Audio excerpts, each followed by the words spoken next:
Alright, in this video, I'm using two time frames. Um, 15-minute time frame and 30-minute time frame. Kasi gusto ko malaman kung kung ano yung magbibigay sa akin ng mas mabilis na signal para bumili. Minsan kasi, nung mga nakaraan, parang kung titignan mo sa 15-minute time frame, walang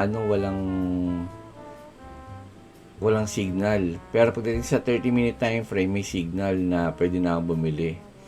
And of course, kung napapanood nyo yung mga iba kong videos, what I'm using is yung VSA, Volume Spread Analysis. Yun yung aking strategy. Okay, tapos ganito ginagawa ko since wala pa tayong $25,000, under pa tayo ng PDT rule. And doon, pag below 25,000 ka, hindi ka pwede mag-day trade. So, ginagawa ko pa lang ngayon,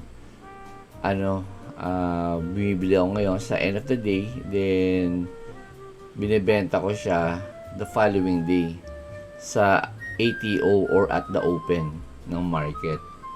Okay, so eto, ino-observe ko itong mga charts na to, kung magbibigay na siya ng signal. Ang na ako dito, nag-charting na ako. So, yan, nasa watchlist ko na yung mga papwede na papwede ko siyang i-trade for this day. Okay. So, etong mga to, parang ginagawa ko dito, parang Formula 1 eh. May Q1, Q2, Q3. Sa Q1 ko, titignan ko na yung trend niya. Kung uptrend, sideways, or downtrend. Eh, syempre, tinitrade natin, mga uptrend lang muna. So, yun, kung mga uptrend na yan, mga yan. Uptrend na yan. Tapos, na rin siya, above, ang volatility niya, siyempre titignan natin, ginagamit natin dyan, ATR. So, greater than 1 ang ATR na ginagamit ko. Minimum lang yun. Actually, meron pang mas mababa doon.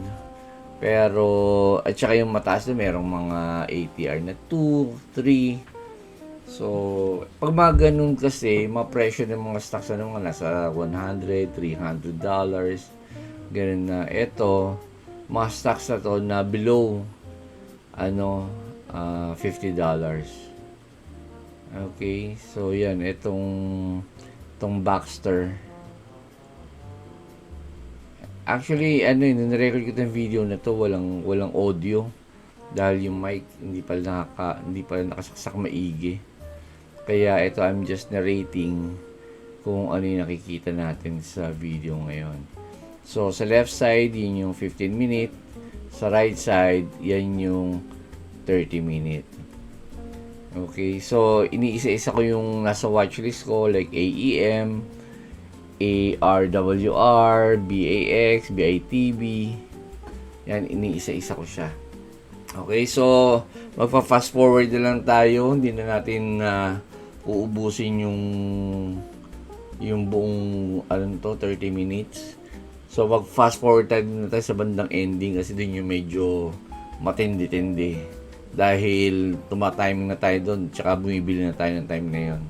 Okay, nga pala, hindi nyo siguro makikita yung yung actual na pagbili ko sa cellphone kasi while using GoTrade, cellphone lang siya, wala siya sa desktop, kaya hindi ko siya nare-record.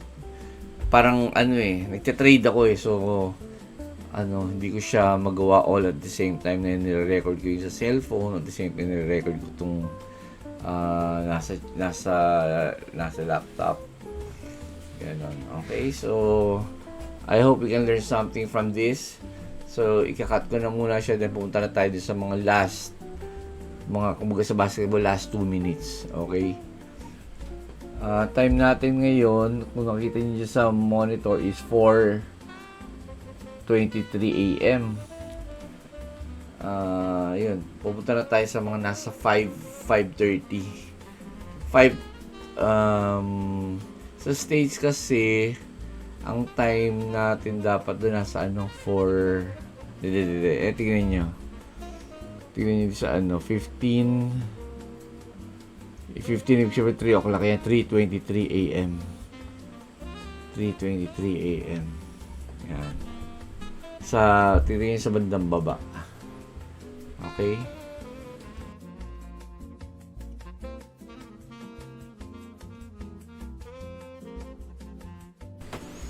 Alright. Ngayon, I think it's 3:30 already in the States. Dito sa atin, it's 4:30. So, ano na to, medyo crucial na. Okay? So, kailangan na akong makakita ng mga stocks na mataas yung volume at saka maliit yung spread. Also, in this video, mag-aano rin tayo. Gagamit nito Heikin Ashi to add to our conviction or confirmation dito sa ating bibiling mga stocks. Okay? So, basically, mga binili ko dyan, BITB, HOG, AEM, RRC. Okay? And ang maging base ko doon, yung ano rin, yung Heikin Ashi. Okay? So, yung time natin is 4:32 a.m. Okay? Local time So, sa States yan, 3:30. Okay?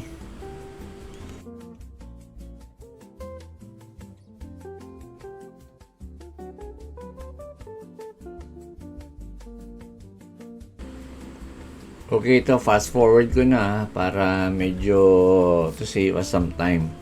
Tapos na itong fast forward na to, pupunta na tayo din sa ginawa ko siyang Heikin Ashi para mag-confirm sa mga signals na naibigay sa atin ng mataas ang volume, tapos maliit yung spread. And yung Heikin Ashi can give us confirmation sa pagbili natin. And malalaman natin yung result yan the following day. Okay?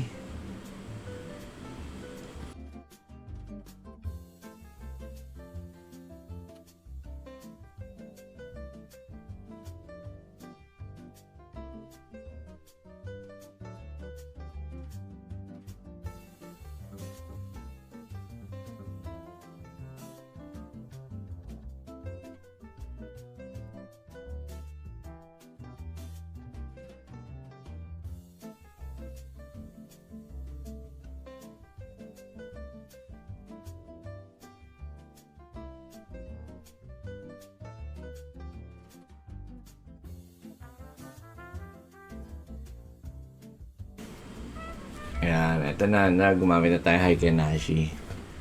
Okay, Heikin Ashi, tapos binabangga natin sa volume din para makita natin kung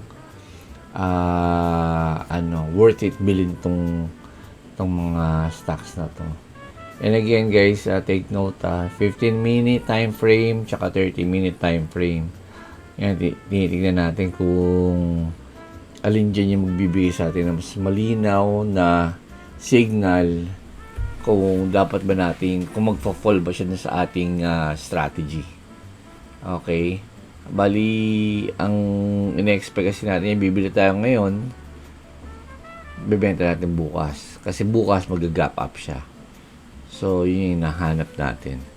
Okay, BTST strategy. Buy today, sell tomorrow. Okay. So, yan. Titingnan nyo nasa kaliwa, ano siya, Heikin Ashi. Some strategies sa Heikin Ashi, pag yung doji, then followed by 2 bullish candle na yung wick nasa taas, okay yun. Parang a sign na pwedeng bilhin. Pero syempre pwede magbago yun, no? Pero most likely, mataas yung probability na tataas siya. Now, kung bababa naman, again, magkakaroon ng doji na bearish, kulay red, and then masusundan ng dalawang bearish candles na ngayong week nasa baba, having a lower week. Yun, ano yun, pababa yun. Okay?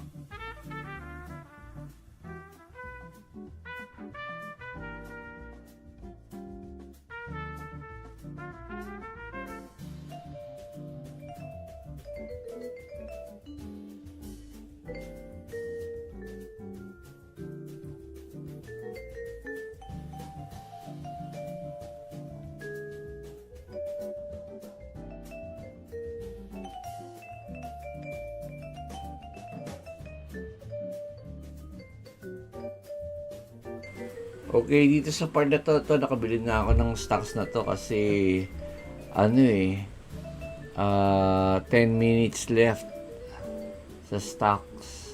Okay, actually yung 15 minutes na bumili na ako, parang nagmamadali ako. Na later on na-realize ko na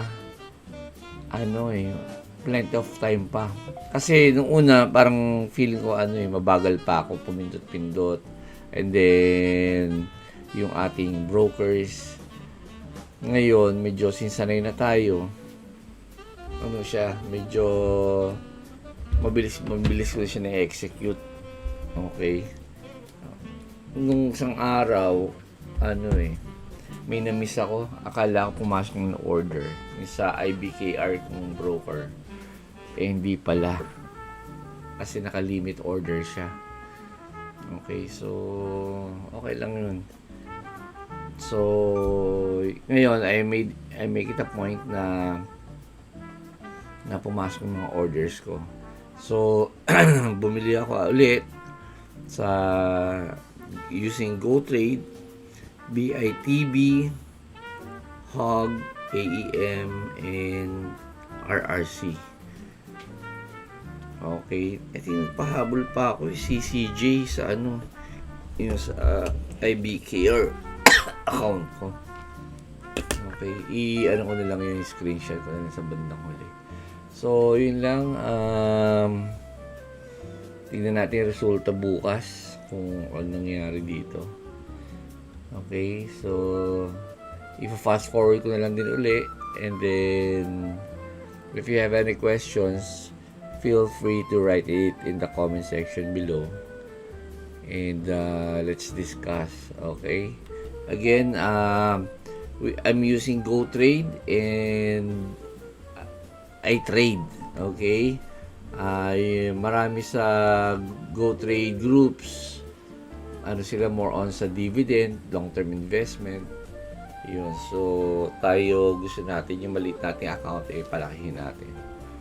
Okay, we don't have yet that big amount na aasa lang tayo sa dividend kasi medyo naliliitan lang ako Yun. So eto, parang i-compound natin siya. Okay? Ang kagandahan kasi dito parang high performance sports So it takes planning, strategy, tactics, execution, and then emotional stability, mental toughness.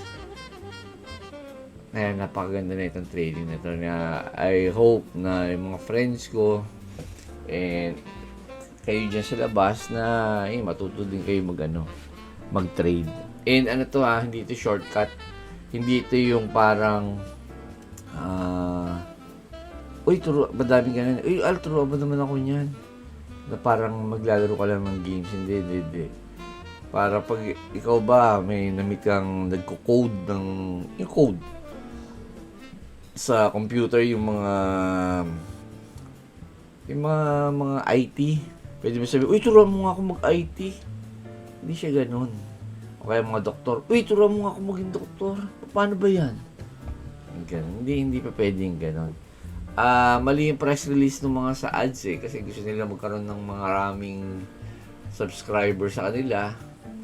Pero sa toong buhay, it will take time. Mahirap tong it will take time para maintindihan natin. Ako, matagal bago ko ito naintindihan. And, still learning a lot of things. Okay? So, guys, I hope you learned something.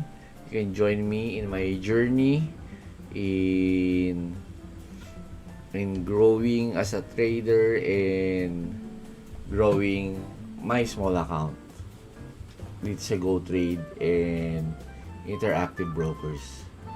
Alright, so see you, and bukas kuha tayong video para sa result.